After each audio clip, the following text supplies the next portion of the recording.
दिल्ली से लेकर हरियाणा और पंजाब तक किसानों का आंदोलन फैलता जा रहा है। चंडीगढ़ में यूथ कांग्रेस ने किसानों के समर्थन में हल्ला बोला। यूथ कांग्रेस के कार्यकर्ताओं ने खट्टर सरकार के खिलाफ जमकर नारेबाजी की। बवाल बढ़ा तो पुलिस ने कांग्रेस कार्यकर्ताओं पर पानी की बौछार की। वाटर कैनन का इस्तेमाल करके कार्यकर्ताओं को तितर-बितर किया गया। अपनी मांगों को लेकर किसान उग्र हो गए हैं। किसानों ने नोएडा ग्रेटर नोएडा एक्सप्रेसवे को जाम कर दिया है और किसानों के प्रदर्शन के चलते पुलिस को दिल्ली नोएडा को जोड़ने वाला डीएनडी का रास्ता बंद करना पड़ा। पुलिस ने मयूर विहार हाईवे पर भी सख्ती की है। बॉर्डर बंद होने की वजह से दिल्ली नोएडा के बीच लंबा जाम लगा हुआ है। आम लोग रास्ता बंद होने की वजह से परेशान हुए हैं।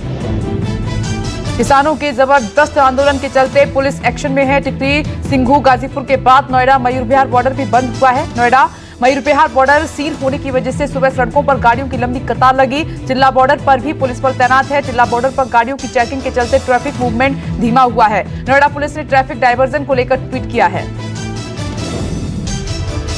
सिंघू बॉर्डर और टिकरी बॉर्डर पर हजारों किसान जमे हुए हैं। किसान बॉर्डर से हटने को बिल्कुल भी तैयार नहीं है। किसानों को समर्थन देने के लिए जींद से भी सैकड़ों की संख्या में किसान पहुंचे हैं। किसानों ने कहा है कि हमारी मांगे जायज हैं। हम खालिस्तानी नहीं है बल्कि देश के किसान हैं। सरकार मांगे माने। किसानों ने चेतावनी भी दी है, बात माने नहीं तो बॉर्डर से नहीं हटेंगे।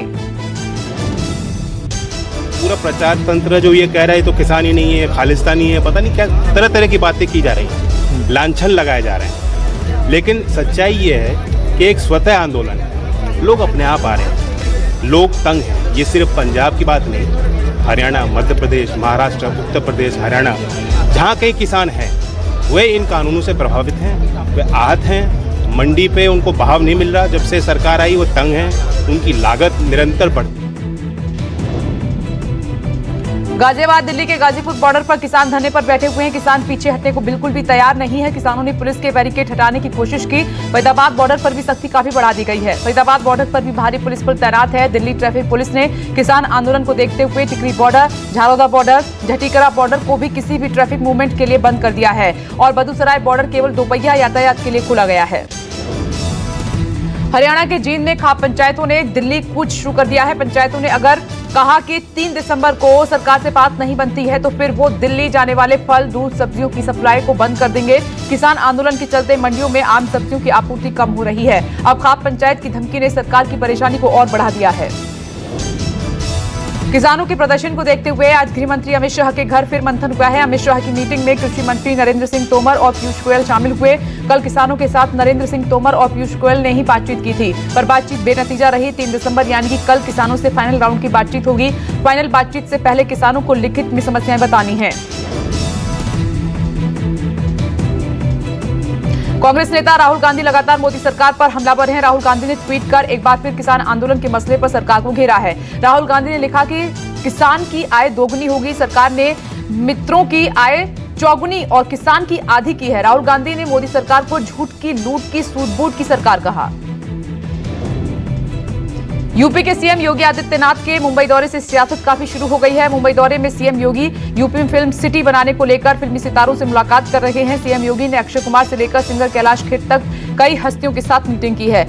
यूपी में फिल्म सिटी को लेकर योगी की इस तेजी को देखकर शिवसेना ने सवाल खड़े कर दिए हैं। योगी आदित्यनाथ की अक्षय कुमार से मुलाकात और यूपी में फिल्म सिटी बनाने के ऐलान पर शिवसेना ने तंज कसा है। शिवसेना नेता संजय राउत ने कहा कि अगर कोई बॉलीवुड को शिफ्ट करने की बात कर रहा है तो ये मजाक है। उन्होंने कहा कि योगी भी मुंबई में आकर ये बताइए कि नोएडा में बनाई गई फिल्म सिटी का क्या हुआ। राज्य से जबरन कारोबार ले जाने की अनुमति नहीं दी जाएगी। मुंबई फिल्म सिटी कहीं शिफ्ट नहीं होगी। मुंबई की फिल्म सिटी यहाँ से कोई लेके जाने की बात करती है तो मजाक है, इतना आसान नहीं हो। बहुत पुराना इतिहास है, हम सबका खून पसीना बहा है उसमें। योगी जी से मैं इतना ही पूछूंगा कि ठीक है, आप एक कोई बड़ा प्रोजेक्ट बनाना चाहते तो बनाइए, लेकिन नोएडा में जो फिल्म सिटी बनी थी कुछ साल पहले, नोएडा यूपी, उसका क्या हो गया, उसकी क्या हालत है, वहाँ कितनी फिल्म सिटी बनाने पर उत्तर प्रदेश और महाराष्ट्र आमने सामने आ गए हैं। शिवसेना और एनसीपी ने यूपी में फिल्म सिटी बनाने महाराष्ट्र के खिलाफ साजिश बताया है, तो वहीं यूपी सरकार ने कहा कि बॉलीवुड अंडरवर्ल्ड के प्रेशर में है। योगी सरकार के मंत्री मोहसिन रजा ने कहा है कि महाराष्ट्र ने अंडरवर्ल्ड के हाथों में फिल्म इंडस्ट्री को दे रखा है। शिवसेना उद्धव ठाकरे जी हों या संजय राउत जी हों, ये सब बहुत ज्यादा विचलित हो गए हैं जब से आदरणीय योगी जी ने अपने हमारे यहाँ उत्तर प्रदेश में फिल्म सिटी बनाने की एक घोषणा कर दी है और फिल्म सिटी बन रही है। उसको देखकर ये घबरा रहे हैं क्योंकि इन्होंने कभी कोई सुरक्षा तो वहां दी नहीं है, क्योंकि अंडरवर्ल्ड के हाथों में फिल्म इंडस्ट्री को डाल रखा है और दबाव बनाकर जबरदस्ती वहां पर जिस तरह के बयानात वो लोग दे रहे हैं उससे ये साफ है कि वो दबाव बना रहे हैं फिल्म इंडस्ट्री के लोगों पर, निर्माताओं पर, जो वहां के एक्टर एक्ट्रेसेस हैं उनके ऊपर दबाव बनाने का प्रयास है। सीएम योगी आदित्यनाथ ने बॉम्बे स्टॉक एक्सचेंज में लखनऊ नगर निगम बॉन्ड का शुभारंभ कर दिया है। सीएम योगी ने बीएसई में 200 करोड़ के लखनऊ नगर निगम बॉन्ड का शुभारंभ किया है। सीएम योगी ने घंटा बजाकर लखनऊ नगर निगम के बॉन्ड जारी किए हैं। लखनऊ म्युनिसिपल कॉर्पोरेशन बॉन्ड जारी करने वाला यूपी का पहला नगर निगम बन गया है। कोरोना से जूझ रही दुनिया के लिए सबसे बड़ी गुड न्यूज आई है। वैक्सीन का इंतजार खत्म हुआ। ब्रिटेन ने फाइजर और बायोएनटेक वैक्सीन को आम लोगों के इस्तेमाल के लिए मंजूरी दे दी है। वैक्सीन की मंजूरी वाला दुनिया का पहला देश बन गया है ब्रिटेन में अगले हफ्ते से आम लोगों को वैक्सीन लगनी शुरू हो जाएगी। कुछ दिन पहले ही फाइजर कंपनी ने ही वैक्सीन का औपचारिक ऐलान किया था। फाइजर ने दावा किया था कि वो कोविड-19 की वैक्सीन बनाने में सफल हुई है। फाइजर ने अपनी वैक्सीन के बारे में जानकारी देते हुए कहा था कि वैक्सीन 96% असरदार है। वैक्सीन को अमेरिका और जर्मनी की फार्मास्यूटिकल कंपनी ने मिलकर बनाया है। कल ही फाइजर ने यूरोपीय संघ के सामने वैक्सीन रजिस्ट्रेशन के लिए आवेदन किया था। दिल्ली में कोरोना के मामलों में कमी आई है। 24 घंटे में 4000 नए मरीज सामने आए हैं। 86 लोगों की मौत हुई है। दिल्ली में अब तक 5,74,000 से ज्यादा कोरोना के मरीज सामने आए हैं। 31,000 से ज्यादा एक्टिव केस हैं। दिल्ली में 5,000 से ज्यादा मरीज ठीक होकर घर लौटे हैं। सत्येंद्र जैन आरटी-पीसीआर टेस्ट पर सवाल उन्होंने खड़े किए हैं। कहा है कि टेस्ट रिपोर्ट जल्दी आनी चाहिए। 24 घंटे से ज्यादा की देरी होना गलत है। सत्येंद्र जैन ने कहा कि दिल्ली में कोरोना के मामले एक बार फिर घटने शुरू हो गए हैं। ये बहुत राहत की खबर है। देश में पिछले 24 घंटे में 36,604 नए मरीज सामने आए हैं। एक दिन में 501 लोगों ने जान गंवाई है। स्वास्थ्य मंत्रालय के मुताबिक एक दिन में 43,000 से ज्यादा लोग कोरोना से ठीक होकर घर लौटे हैं। कुल मरीजों का आंकड़ा 95 लाख के करीब पहुंच चुका है और देश में अब तक 13 करोड़ से ज्यादा लोगों का कोरोना टेस्ट किया जा चुका है। दिल्ली के फैशन डिजाइनर मनीष त्रिपाठी और उनकी करीब 50 लोगों की टीम दुनिया का सबसे बड़ा मास्क बनाने की मुहिम में जुटी है। इस मास्क को बनाने में 100 मीटर कपड़े का इस्तेमाल होगा। दीनदयाल अंत्योदय योजना, national urban livelihood mission Delhi और नई दिल्ली डीएम ऑफिस ने दुनिया का सबसे बड़ा मास्क बनाने का मिशन लॉन्च किया है। इस मिशन की शुरुआत नई दिल्ली के district magistrate doctor Monika Priyadarshini ने किया है। उन्होंने महिला कारीगरों द्वारा बनाए गए कपड़े को डिजाइनर मनीष त्रिपाठी को सौंपा है। इस दौरान दिल्ली कैंट के एसडीएम पीयूष रोहनकर, चाणक्यपुरी की एसडीएम गीता ग्रोवर भी मौजूद थी। दुनिया का सबसे बड़ा मास्क बनाने की पहल ओड्रा फाउंडेशन और डिजाइनर मनीष त्रिपाठी ने की है। सबसे बड़ा मास्क बनाकर देश की प्रतिष्ठा बढ़ाने की इस कोशिश में 10,000 किलोमीटर की यात्रा करके 10 राज्यों से 100 वर्ग मीटर कपड़ा इकट्ठा किया गया है। ये डिजाइनर मनीष त्रिपाठी की पहल से चल रही मुहिम शहर से गांव तक की गई है और उन महिला कारीगरों को भी डिस्ट्रीब्यूट किया गया है जो मनीष त्रिपाठी के साथ कोरोना संक्रमण फैलने की शुरुआत से जुड़ी हुई हैं।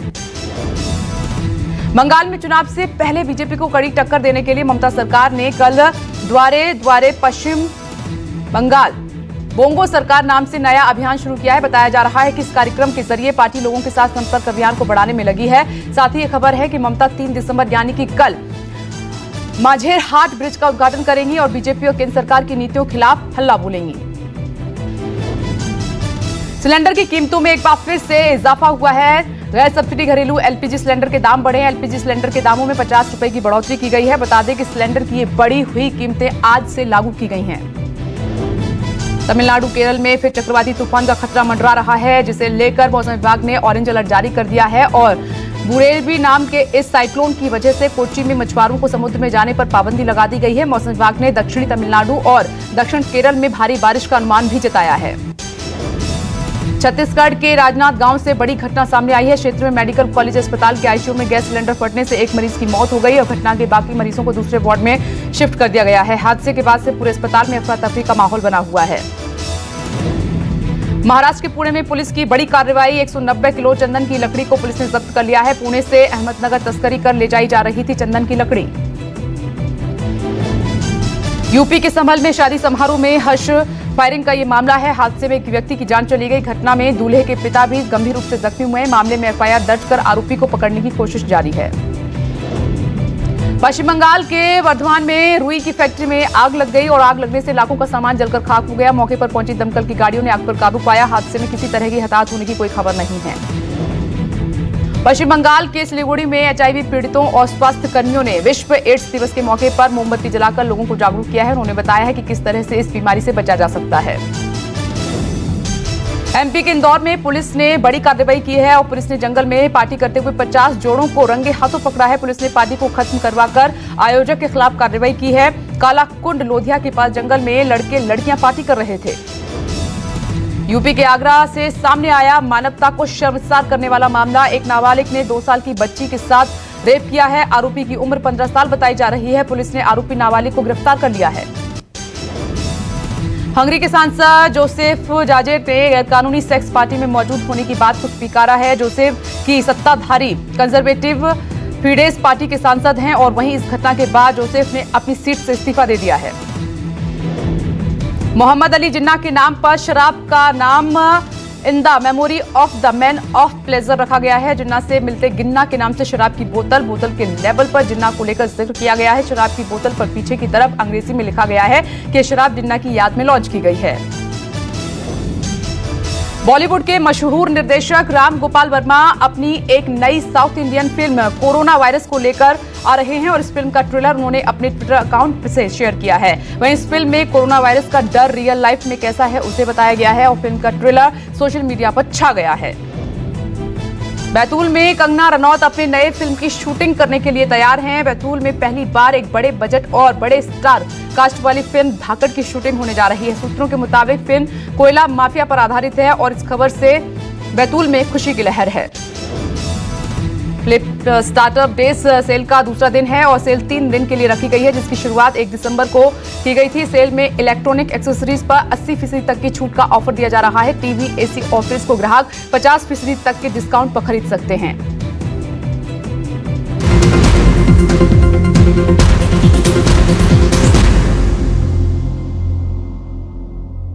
नमस्कार, मैं हूं मानक गुप्ता। अगर आपको हमारा ये वीडियो पसंद आया हो तो इसे लाइक और शेयर जरूर करें और हाँ, हमें सब्सक्राइब और फॉलो करना ना भूलें ताकि आप देश और दुनिया की कोई खबर मिस ना करें। तो जुड़े रहिए हमारे साथ और देखते रहिए न्यूज़ 24।